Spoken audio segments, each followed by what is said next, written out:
The first tanks rolled across the Polish border just after dawn on the 1st of September 1939. German columns advanced in coordinated waves, supported by dive bombers that screamed down on villages and rail lines. Warsaw radio crackled with urgent reports of bridges destroyed and towns in flames. Within hours, the Wehrmacht had pierced deep defensive positions, and the Polish cavalry, still mounted in places, found itself outmatched by armored divisions moving at speeds never before seen in war. Britain and France had guaranteed Polish independence only months earlier. When the invasion began, their governments issued final warnings to Berlin. No reply came. On the morning of the 3rd of September, Neville Chamberlain addressed the nation from Downing Street. Britain was now at war with Germany. Across the Channel, Édouard Daladier made the same declaration for France. The long-dreaded conflict had arrived, yet neither power possessed the means to strike Germany directly. Their armies remained behind the Maginot Line, and their air forces lacked the range to reach Polish skies in strength. Poland fought alone for 5 weeks.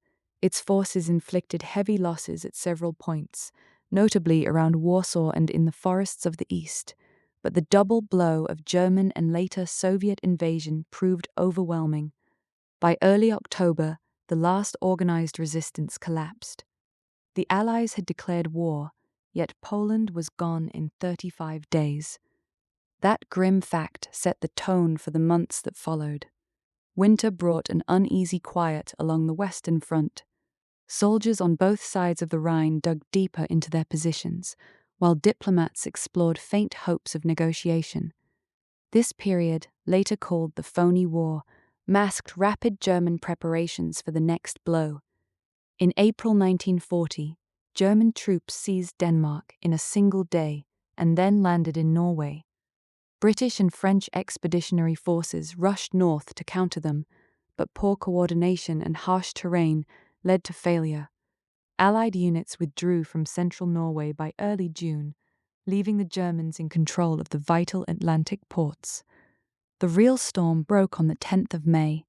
German armies bypassed the Maginot Line by driving through the Low Countries and the Ardennes forest. Within days, the Dutch and Belgian defences crumbled. French and British divisions raced to meet the threat, only to find themselves cut off when German panzers reached the Channel coast. The British Expeditionary Force and many French units fell back to the beaches around Dunkirk. Between late May and early June, a makeshift fleet of destroyers, fishing boats, and civilian craft lifted more than 300,000 men off the sand under constant air attack. The evacuation saved the army, but left behind nearly all its heavy equipment. France itself collapsed soon after. Paris fell on the 14th of June. The French government requested an armistice, and on the 22nd, the document was signed in the same railway carriage that had witnessed the German surrender in 1918.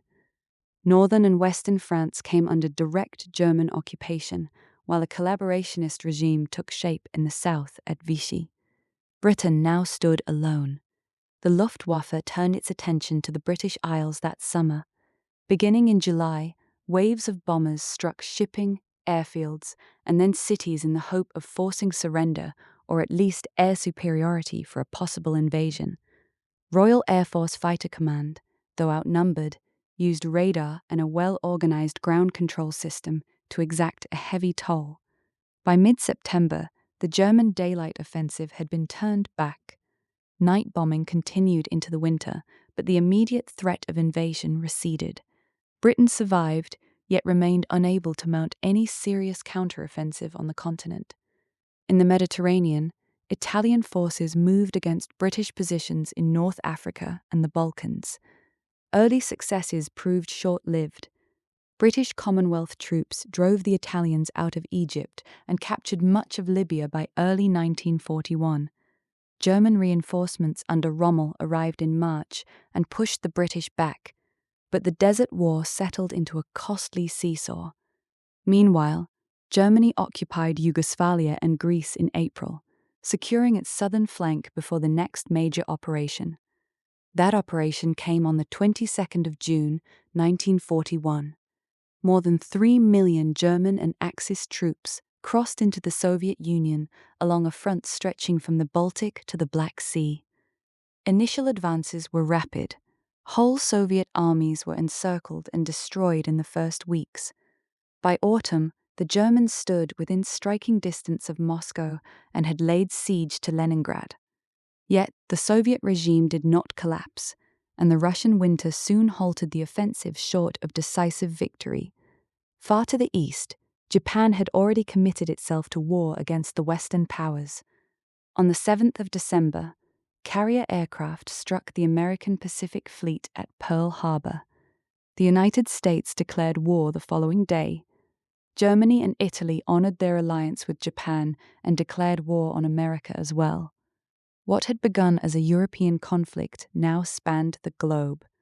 By the close of 1941, the Allied position remained precarious. Poland, Norway, France, and much of the Balkans lay under Axis control.